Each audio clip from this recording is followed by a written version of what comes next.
बिस्मिल्लाहिर्रहमानिर्रहीम। शुरू अल्लाह के नाम से जो बड़ा मेहरबान और नहायत रहम वाला है। उम्मीद है आप लोग खैरियत से होंगे और इस वीडियो में इंजीनियर फैसल आपसे मुखातिब है। हमारी आज की वीडियो का टॉपिक अमोनिया इंडस्ट्री है और हम इसको डिटेल में डिस्कस करेंगे। अगर आप मेरे चैनल केमिकल इंजीनियरिंग एजुटेक को सब्सक्राइब करेंगे, बेल का आइकन प्रेस करेंगे तो मेरी हर लेटेस्ट वीडियो आपको मिलती रहेगी। तो चलते हैं अपने टॉपिक की तरफ। अमोनिया इंडस्ट्री में हैबर प्रोसेस इस्तेमाल होता है और इस वीडियो में मैंने कोशिश की है कि मैंने डेटा इस तरह अरेंज किया है कि अगर आप इसको पेपर में लिखना चाहें तो आपका एक तो टाइम कम लगेगा और एक आपको यहाँ पे समझने में भी आसानी पैदा होगी।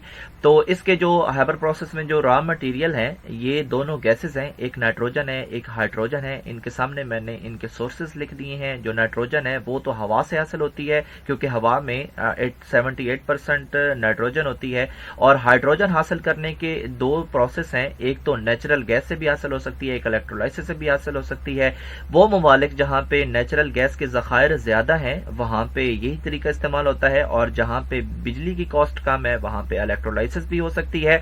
इस हैबर प्रोसेस के जो मेन कंडीशंस हैं टेम्परेचर की, प्रेशर की, वो मैंने यहाँ पे लिख दी हैं। इसके अलावा मेन केमिकल रिएक्शन भी यहाँ पे मौजूद है। तो चलते हैं मैन्युफैक्चरिंग स्टेप्स की तरफ। मैन्युफैक्चरिंग स्टेप्स इसके 9 हैं। जो पहला इसका है वो रिमूवल ऑफ सल्फर है और दूसरा रिफॉर्मिंग है, शिफ्ट कन्वर्जन है, एब्जॉर्प्शन ऑफ CO2 है, मेथिनेशन है, सिंथेसिस है, कूलिंग है, रेफ्रिजरेशन है, स्टोरेज है अमोनिया की। और हम इनको एक स्टेप बाय स्टेप डिस्कस करते हैं। जो पहला स्टेप है वो डीसल्फराइजेशन है। मैंने यहाँ पे एक डायग्राम सी अटैच कर दी है। ये ब्लॉक डायग्राम जो होती है उसमें से मैंने हर एक पार्ट के साथ, हर एक स्टेप के साथ वो उसका एक पार्ट फिक्स कर दिया ताकि समझने में आसानी हो। तो यहाँ पे हर स्टेप का नीचे पर्पस भी लिखा हुआ है, आप पर्पस भी देख सकते हैं। तो डीसल्फराइजेशन से तो पता लग रहा है कि हम सल्फर को रिमूव कर रहे हैं नेचुरल गैस में से। तो सवाल ये पैदा होता है कि क्यों रिमूव कर रहे हैं। तो इसलिए रिमूव कर रहे हैं कि ये हमारे प्रोसेस के लिए एक पॉइजन है और इसके अगर ये प्रोसेस में चली जाए तो वहां पे जो कैटलिस्ट इस्तेमाल हो रहे हैं उनको ये डीएक्टिवेट कर देती है, वो फिर काम नहीं करते। तो इसलिए इस सल्फर को यहां से निकालना जरूरी है। तो यहाँ पे आप देख भी सकते हैं कि हम सल्फर को कैसे निकालेंगे। तो यहाँ पे एक्टिवेटेड कार्बन आपको नजर आ रही है, इसकी मदद से निकालेंगे। ये एक्टिवेटेड कार्बन जो है ये इस तरह के जो ड्रम्स हैं इनके अंदर फिल्ड होती है। और अब ये बात है कि एक तो ये रिमूव किस तरह होगी इसमें से सल्फर, क्योंकि एक गैस है एक सॉलिड है, ये आपस में किस तरह रिएक्शन करेंगी। तो इसके लिए मैं आपको दो टर्म्स बताता हूं कि एक तो यहाँ पे आप देखें कि एक एब्जॉर्प्शन होती है, एक एडजॉर्प्शन होती है। जो एब्जॉर्प्शन होती है उसके मटेरियल अंदर चला जाता है स्ट्रक्चर के अंदर, जो एडजॉर्प्शन होती है उसकी सरफेस के ऊपर रह जाता है। और यहाँ पे जो प्रोसेस इस्तेमाल हो रहा है सल्फर को रिमूव करने के लिए वो एडजॉर्प्शन है, एडजॉर्प्शन है। और यहाँ पे जो नेचुरल गैस आएगी उसके अंदर जो सल्फर मौजूद होगी वो इस जो एक्टिवेटेड कार्बन है इसकी सरफेस के ऊपर अटैच होती रहेगी और जो है वो सल्फर CH4 है वो क्लीन होकर नेक्स्ट प्रोसेस में चली जाएगी। तो हम नेक्स्ट प्रोसेस की तरफ चलते हैं कि वो कौन सा है जी। वो है जी रिफॉर्मिंग। ठीक है, रिफॉर्मिंग है। रिफॉर्मिंग के अंदर फिर आगे दो स्टेप्स हैं, एक प्राइमरी रिफॉर्मिंग होती है, एक सेकेंडरी रिफॉर्मिंग होती है और इन दोनों की कंडीशंस अलग अलग होती हैं। और यहाँ पे इसका पर्पस मैंने नीचे लिख दिया है। एक तो हाइड्रोजन प्रोडक्शन है इसका पर्पस। और ये हम क्यों यहाँ पे इस्तेमाल करते हैं रिफॉर्मिंग ज्यादातर कि एक तो ये एडवांस प्रोसेस है, इसके अलावा 95% ये USA में भी इस्तेमाल हो रहा है, यही प्रोसेस इस्तेमाल हो रहा है। और यहाँ पे आप इसका रिएक्शन देखें कि जो रिफॉर्मर है उसके अंदर वो क्लीन मीथेन जो है जिसमें सल्फर निकली हुई है वो और स्टीम, इन दोनों को आपस में मिक्स कर दिया जाता है। फिर क्या होता है जी, यहाँ पे एक तो कार्बन मोनोऑक्साइड पैदा हो गई और हमारे पास हाइड्रोजन आना शुरू हो गई। ठीक है, इसके बाद जो यहीं पे इसी कंटेनर के अंदर जो, क्योंकि यहाँ पे कार्बन मोनोऑक्साइड बनी है और मजीद हमारे पास अभी स्टीम आ रही है और स्टीम के अंदर ऑक्सीजन मौजूद है, तो कार्बन मोनोऑक्साइड हमेशा क्या कोशिश करती है कि वो अपना CO2 में कन्वर्ट हो जाए। ठीक है, तो यहाँ पे जो कार्बन मोनोऑक्साइड है वो कन्वर्ट हो जाती है कार्बन डाइऑक्साइड में। क्यों? क्योंकि जो स्टीम आ रही है उसके अंदर ऑक्सीजन मौजूद है और कार्बन मोनोऑक्साइड हमेशा यही ट्राई करती है कि वो कार्बन डाइऑक्साइड में चली जाए, और इसके अलावा हमारे पास हाइड्रोजन बन गई जो हमें चाहिए। और इस रिएक्शन के नतीजे में जो हमें प्रोडक्ट्स मिली उनमें एक तो कार्बन मोनोऑक्साइड है, कार्बन डाइऑक्साइड है, हाइड्रोजन गैस है, और इसके अलावा इस जितना भी ये प्रोसेस है उसके अंदर 8 से 10% मीथेन काम नहीं करती। इसलिए हम इसको सेकेंडरी रिएक्शन में लेके जाते हैं, सेकेंडरी रिफॉर्मर में, और वहां पे मीथेन का रिएक्शन करवाते हैं ताकि बाकी जो CH4 है वो आगे प्रोसेस में ना जाए, वो भी हम उसको भी यूज करें। सेकेंडरी रिफॉर्मर में एक तो टेम्परेचर आप यहाँ पे देख रहे हैं, टेम्परेचर का डिफरेंस है, ये 820 से 850 तक है, और जो सेकेंडरी है वो 1000 सेंटीग्रेड तक है। और इसके अलावा आप इसके केमिकल रिएक्शन को देखें कि इसमें जो मीथेन है वो अब एयर के साथ इसको मिलाया जा रहा है। पहले में क्या था कि जो मीथेन थी उसको स्टीम के साथ मिक्स किया जा रहा था, और अब हमारे पास इस जब एयर से मिलेगी, क्योंकि एयर जो है वो गैसेस का मिक्सचर होता है, और उसमें हमें क्या मिलेगा, CO में मिलेगी, CO2 भी मिलेगी, N2 भी मिलेगी, और H2 भी मिलेगी, हमें हाइड्रोजन भी मिलेगी।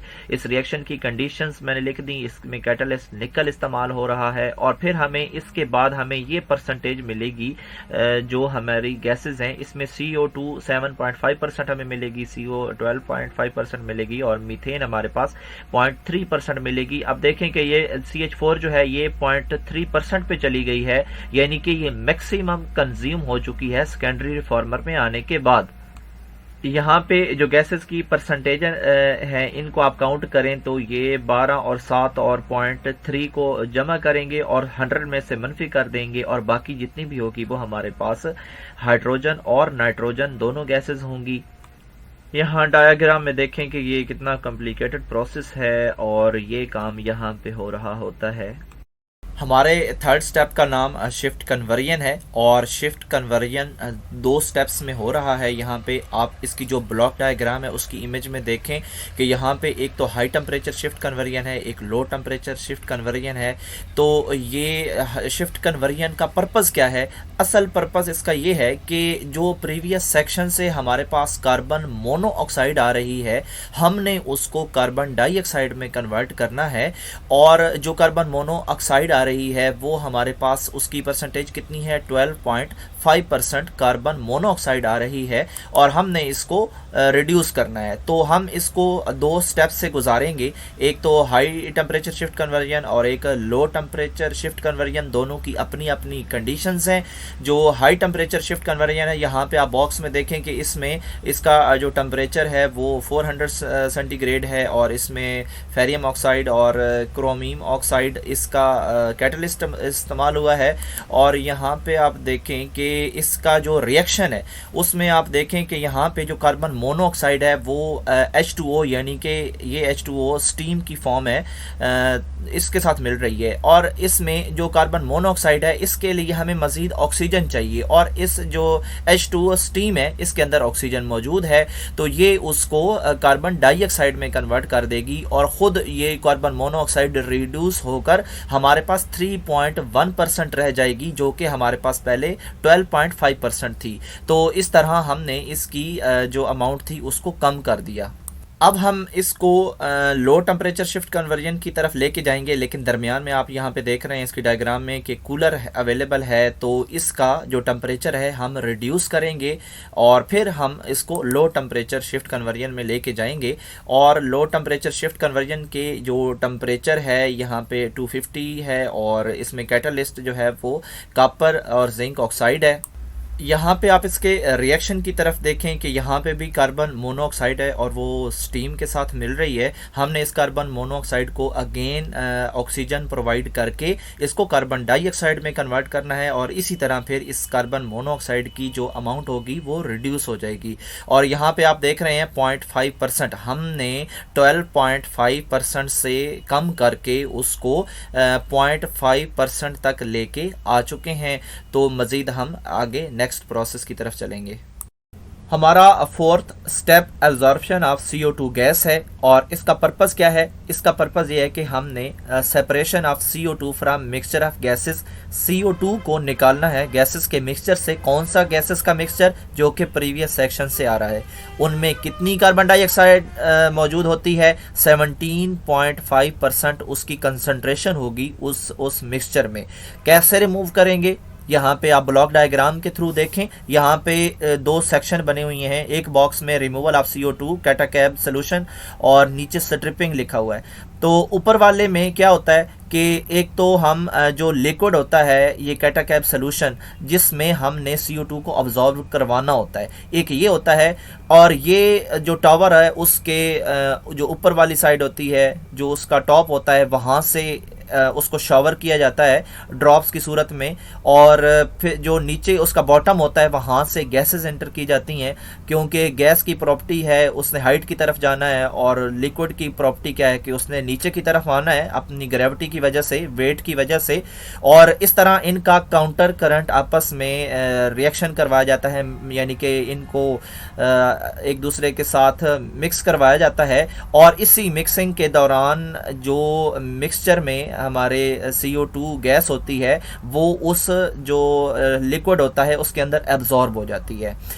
और जब वो बॉटम तक पहुंचता है लिक्विड अब्जॉर्प्शन के बाद, तो उसमें CO2 की सैचुरेशन हो चुकी होती है। फिर हमने, क्योंकि हम उसकी नई फीड तो नहीं दे सकते जो सोल्यूशन होता है जिसने अब्जॉर्ब करना है CO2 को, तो क्या करते हैं उसको हम निचले एक सेक्शन में, स्ट्रिपिंग वाले सेक्शन में भेज देते हैं। यहाँ पे हम उसको टेम्परेचर दे के, उसमें जब टेम्परेचर देंगे तो गैस निकल जाएगी उसमें से, तो CO2 को रिमूव कर देते हैं। और वो जो इसको समझ लें कि ये रिसाइकलिंग है, और वो जो सोल्यूशन है जिसने कार्बन डाइऑक्साइड को अब्जॉर्ब करना है वो फ्रेश होकर अगेन इसी पर्पस के लिए उस जो ऊपर वाला सेक्शन है उसके अंदर चला जाता है। ये सिलसिला इसी तरह जारी रहता है। और नीचली डायग्राम में देख रहे हैं कि ऑब्जॉर्बर किस तरह के होते हैं, इनकी शेप किस तरह की होती है, कितने साइज के होते हैं। और इसके बाद हम इसकी कंडीशन देख लेते हैं कि 125 सेंटीग्रेड पे ये काम करेगा। इसका प्रेशर 28 kg पर सेंटीमीटर स्क्वायर होगा। इसका रिएक्शन इसमें K2CO3 जो सोल्यूशन है और ये गैसेस का मिक्सचर इनके साथ मिलेगा। ये जो H2O है ये स्टीम है। और यहाँ पे अब ये जो 2KHCO3 लिखा है ये सैचुरेटेड सोल्यूशन है, यानी कि इसके अंदर CO2 सैचुरेट हो चुकी है, भर चुकी है। तो अब जो हमारे पास प्रोडक्ट आएगी उसमें क्या होगा, कितनी हमारे पास कार्बन डाइऑक्साइड अब बच जाएगी? 0.1% कार्बन डाइऑक्साइड अब मिक्सचर में बच जाएगी एब्जॉर्प्शन के बाद। और हमारा पर्पस ही भी यही था कि हमने इसको इस सोल्यूशन में, इस गैस के मिक्सचर में से निकालना है। और उसके लिए हमने एक सोल्यूशन यूज़ किया जिसके अंदर उसने एब्जॉर्ब होके इस गैसेस के अंदर से ख़त्म हो चुकी है। हमारा फिफ्थ स्टेप मेथिनेशन है और इसका पर्पस क्या है कि हमने कार्बन मोनोऑक्साइड और कार्बन डाइऑक्साइड को हमने मीथेन में कन्वर्ट करना है। कैसे कन्वर्ट होगी? जब हम इसका रिएक्शन करवाएंगे, किसके साथ? हाइड्रोजन के साथ।